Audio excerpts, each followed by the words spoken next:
Greetings everyone, my name is Ettervel and welcome back to my Let's Play of Hordelicious.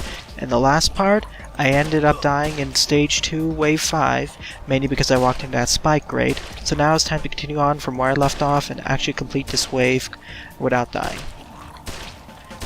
Right now on me I have an auto shotgun and I'm taking care of these behemoths. It's not too difficult when you have a good weapon.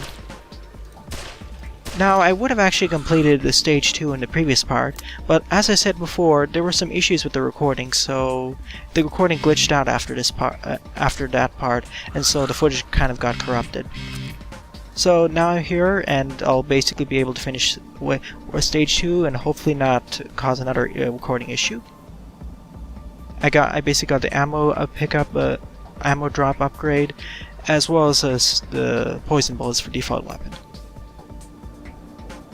Yeah, I don't want to die, so I'll keep the chunk of meat. Now, time to move on to new territory, Wave 6. Which I did technically do in the original one, but the footage got corrupted. And also something I noticed while testing. Apparently the flamethrowers pierce through your invisibility frames when you're trying to dodge roll through them. So keep that in mind. Here's the poison bullets for the default assault rifle. And because I have the ammo box, I can actually refill it when necessary. This is especially nice for those bigger enemies. And of course I'm out. Oh no, I'm not. It's actually time limited.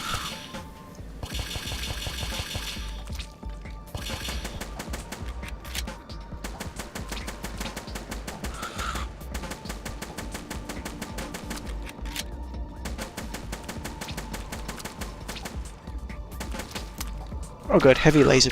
Oh nice, heavy laser pistol. So when it hits a target it splits into 4 shots, which means it's great when near targets that, clustered targets like this, if I can aim it correctly. And of course because the ammo boxes despawn pretty fast, I must be quick while picking these up.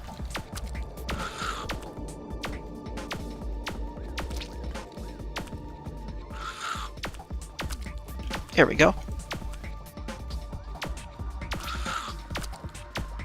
I don't want to get too close while I kill these behemoths, otherwise, or giant enemies, otherwise I'll get hit by those shots and I really need to get more health back. Oh, also, in the latest version of this game, not the one I'm currently playing, Marko actually added a reload button for the default weapon. So that's pretty nice, so that should help instead of having to spend all of your ammo and then be prepared for the next wave. That's always nice. Let's pick this up. Scoped revolver, nice. Health, poison, money. Health. Yeah, I don't really need poison, so I'll just keep it this way. Wave 7. Oh, whoops, I throwed my meat out by accident. It basically lures the enemies. Now here's a wave with a lot of these minis. If I can just lure them into a straight line, that would be nice. Like that.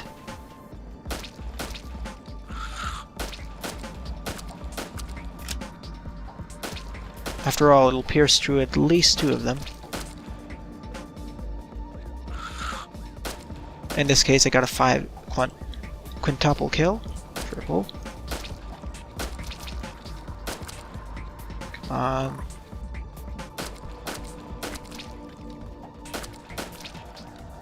Ray gun. Oh, I remember this from the boss fight. Oh, whoa, that was a little bit closer. Unfortunately, it seems to work better when enemies are walking through it. See, as demonstrated, once it fires, it leaves that mini array of bullets there, which then can damage the enemy if they walk into it, which is why I think the first boss took extra damage from the weapon. Ah, shotgun, the classic one. Orb, landmine. I'll take the orb. Wave 8. Let's do it. Oh, whoa, oops.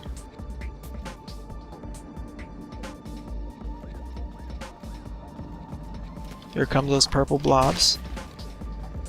I wonder how these enemies would look like if they were not in this pixelated style, in a more realistic style. Yeah, because most of these enemies, currently the game style is kind of pixelated. It's similar to a lot of the indie titles coming out right now. Well, as I was saying in the first part, this kind of reminds me of Boxhead the Zombie Wars, an old Flash game series where you're basically playing as a Boxhead character taking on all these box-shaped zombies. The reason why it reminds me of this is because that was a horde shooter as well, and this also has a horde shooter, and this has a box-like aesthetic for all the characters and enemies. So that's the first thing it reminds me. Though compared to other indie games, this is a little bit different. Well, I say a little bit different as due to its boss aesthetic. Instead of this following the 8-bit or 16-bit retro style, this follows a little bit of a different style. Well, I definitely want that. And that. This follows a little bit of different style compared to the typical.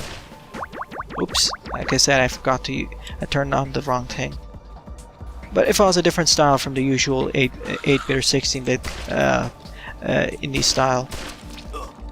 Or low-budget style.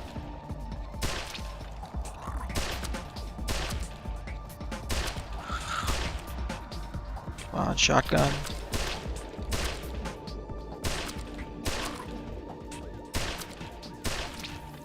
I could have used that ammo crate a little bit earlier.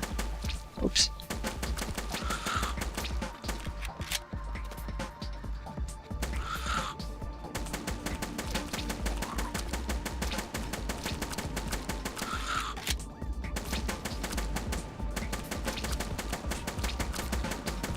More ammo pickups. I really should get a better weapon. Oh, plasma sword. Oh, these Hemots, I wish I had a ranged weapon for this. Small ones are fine. Like the heavy laser pistol, that's much better.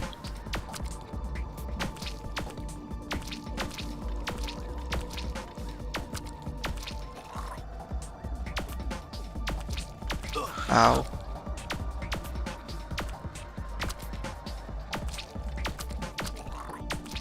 A bit more ammo.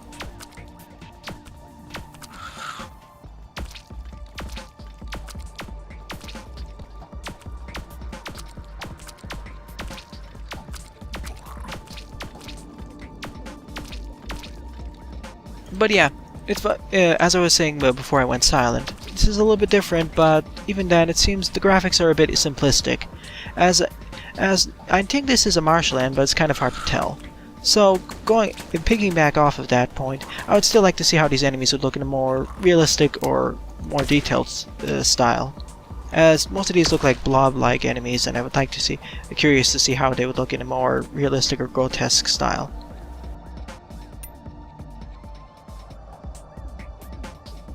Oh yeah, I can't actually get the chunk meat now. Okay, one more wave and then the boss. I still have this rocket launcher, aka blaster.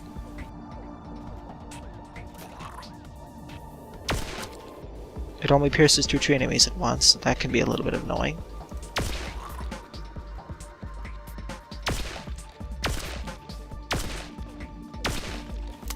Auto shotgun. Good. I wish I just had the health drop pickup upgrade available. That would make getting it live pickups much simpler, especially as I don't think I'll be able to get to a shop pretty soon. Or I don't think I have a good chance of getting a health restoration item very soon. At least the enemies spawn from other parts of the screen instead of on top of you. They usually spawn in areas, other corners of the screen that you're not part of. So at least the developer isn't that sadistic. And, well, good game design, of course. Or non-sadistic good game design.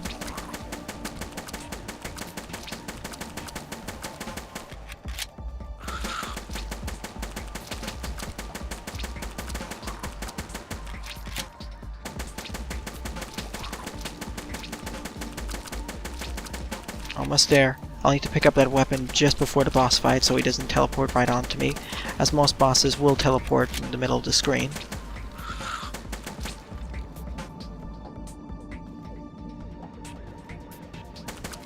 Good silence pistol. I'm not sure how useful that'll be. Okay. Definitely want that. Everything. I don't want that. Let's do it. Boss fight. Guardian of Fire. There he is. Okay. So fire at him. Okay, so he fires this Danmaku spread at first. Here's the poison bullets. Not too difficult at first. Oh, whoa. Oh. Okay, he does something similar to the first Guardian. Sorry for not talking much. I'll have to focus on this part because Danmaku spreads are kind of my bane, especially if not paying attention, as you may have noticed in my Rock Force LP. Against the fight against Portman, if you saw that LP. Whoa, ow.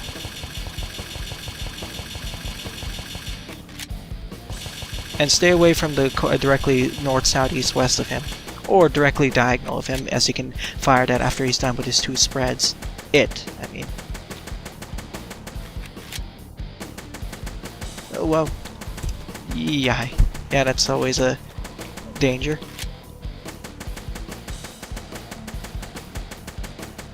Not too bad now, but I still want a weapon pickup as I'm just basically now using my default weapon and whittling it down. Ow.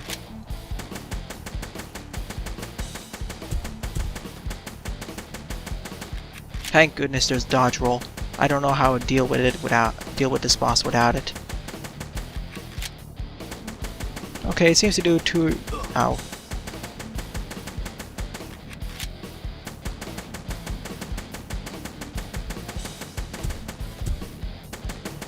Okay, it seems to do 2 cycles of these Danmaku spreads. Okay. So it does 2 Danmaku spread cycles, then fires a diagonal or cardinal direction shots, then it releases, or 3 cycles I mean, of these cardinal direction shots, then the Danmaku spread, then that'll chase me around. Oh no, guitar. Oh good, it pierces through it so it does a lot more damage. Come on. Yes, there it is! The Guardian of Fire has been destroyed! Victory! Awesome. Now on to the 3rd stage. After a brief refreshing pause just to make sure the recording doesn't break. Be right back. Alright, I'm back, and now let's actually continue on to the next part. So we finished stage 2, and on to stage 3. Here we go! Oh boy. Let me test this out, my theory. Yep, instant death. As I completely expected. Oh, this is going to be a thing. Now we basically have rolling death blades on 4 of them on the top, 3 of them. 1 in the center, 1 in the north, 1 in the south part of the screen. This is certainly going to be a thing. I just worry about how it's going to affect the boss fight.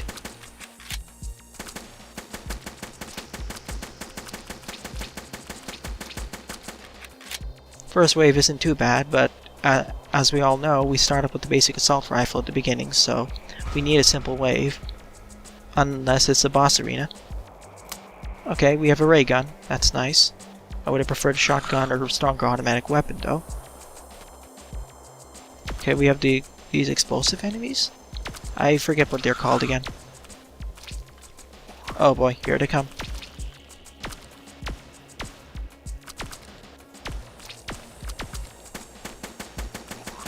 I really wanted to touch them and see what happens in terms of damage potential. Oh my goodness. Oh, heavy assault rifle, thank goodness.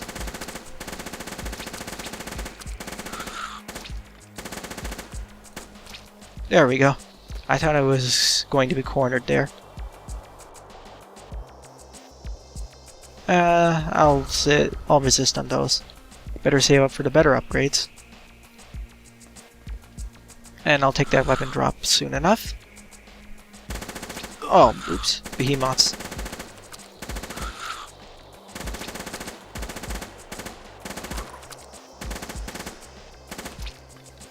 I wish the enemies were stopped by the environmental hazards, but as I said in the previous episode, they're immune to it, or they phase right through it.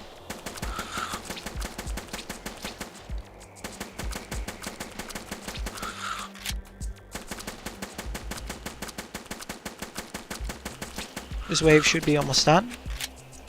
Let's take care of this giant blob. I wish there was an official enemy list so I can refer to it more easily. Oh, okay, so the corners are environmental hazards. So that behemoth got stuck. Oh, baseball bat. I'll hold off for now. Yeah, I don't really like the baseball bat.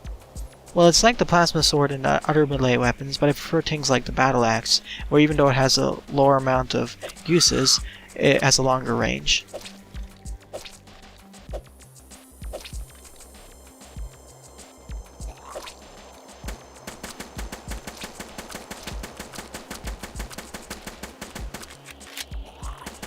Okay, still going strong. It certainly is getting a little bit more challenging with the more being surrounded by these more omnipresent death saw blades compared to Stage 2, but it isn't too bad for now. Of course, it feels like in Stage 2, Wave 7 or Wave 8 levels of difficulty right now. It's certainly going. I presume it's going to change soon enough. So the difficulty right now is pretty average, a little bit challenging, but on average mainly.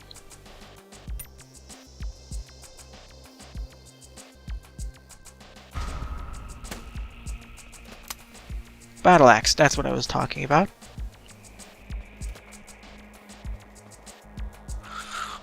Alright, where are you? Okay, there you are. Just lure them into groups of 3 and take them all out.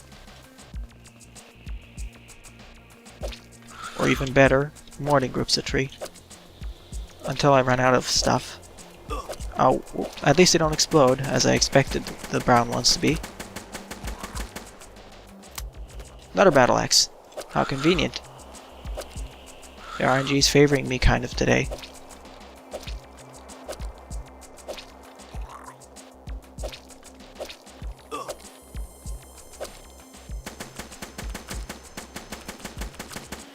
Alright, next wave completed. Baseball bat, getting a lot of melee weapons on this stage. Nothing really useful here. Wave 6. The waves seem to be passing pretty rapidly here. By the looks of it, this title was only going to take about 2 to 3 hours at most to complete. Which isn't necessarily a bad thing, especially considering what the current price point is. Let me explain. Even though this game hasn't, oh my goodness, all these behemoths, I can't take it on with this. I need to take it on with my assault rifle, or any ranged weapon for that matter. I'll get back to my point when I take care of these.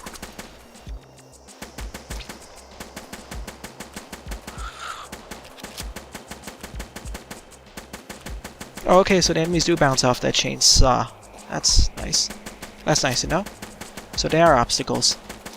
So my earlier point was now rendered invalid. Oops. Well, the more you know. This is after all a blind run.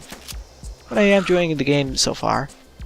Though I wish the game difficulty did ramp up a little bit faster.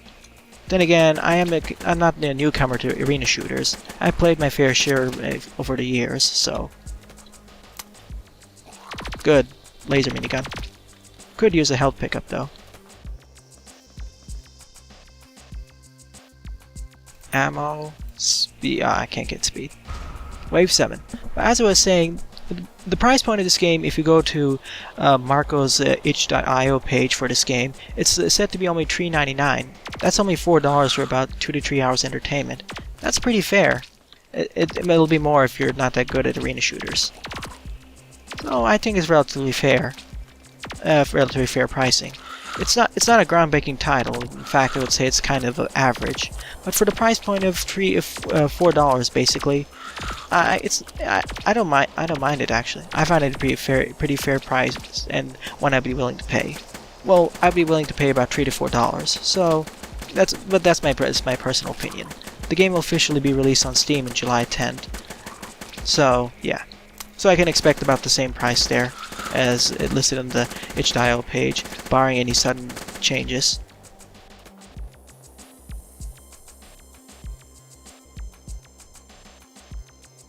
Oh, I wish I had that life upgrade, or life boost, as after all, my health is less than half. Let's see if I can actually survive the boss, or these last 3 waves with this much health. I want to take out the behemoths as quickly as possible, so they don't swarm all over the place.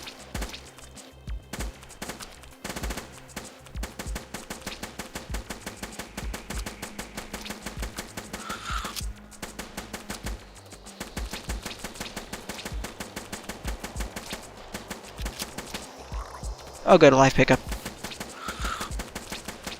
Now to maintain it. But yeah, there seems to be, well, I looked at the page, but there's only seems to be 7 or 9 enemy types, which is kind of a bummer for me. One of my favorite things about arena shooters is that there are the variety of enemies and having to deal with all the various types. But right now I've only seen about 4 basic enemy types. These small green blobs, these giant green blobs, the red one, well 5 of them actually. The small green blobs, the large green blobs, the red blobs in stage 1, the brown blobs which we've seen in stage 1, stage 2, and actually stage 3 now. And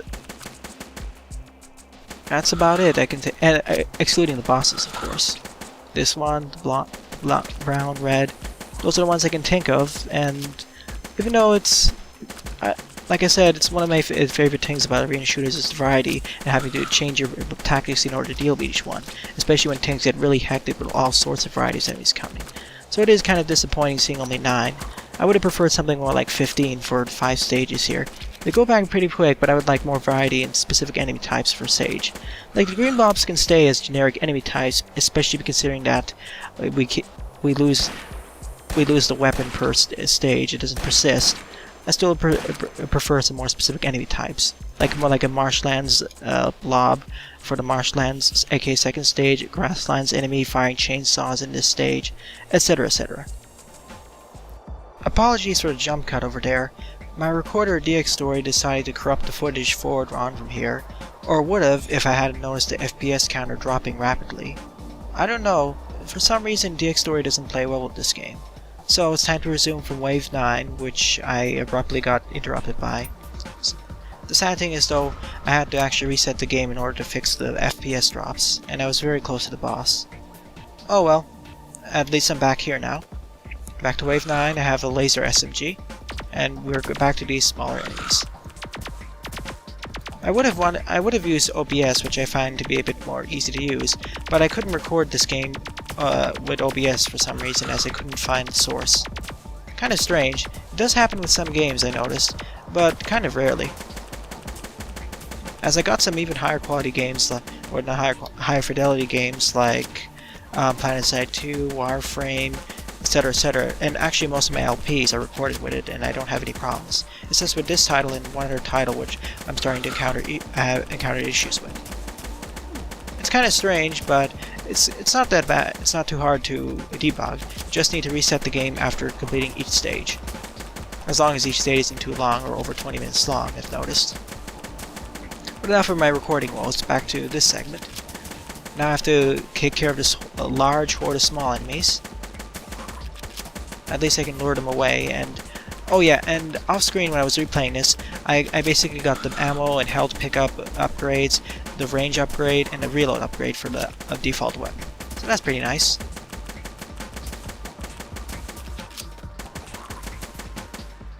See if, yeah, there it is.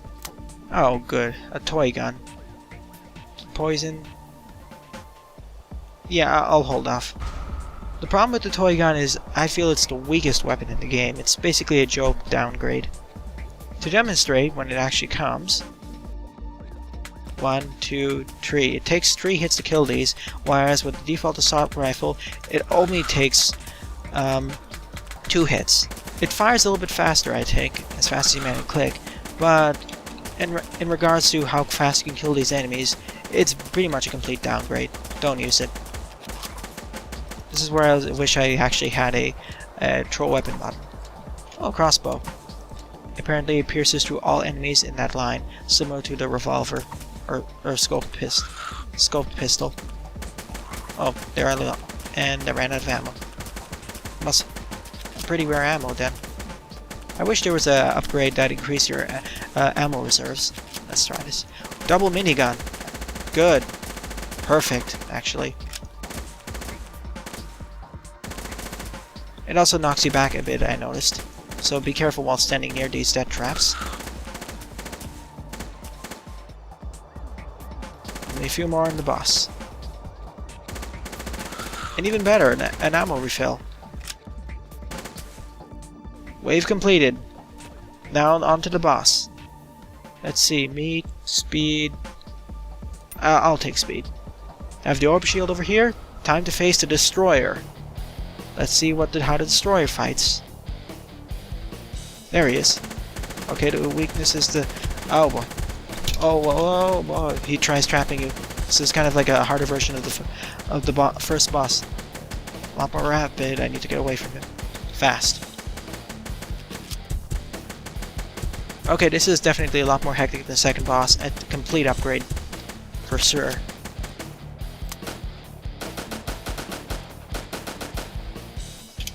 Ow, ow, whoa, whoa. I need to stay away from his spikes and somehow shoot it rapidly. If you're here in the background, my apologies, but I'm rapidly clicking all over the place. Bubble shield activate.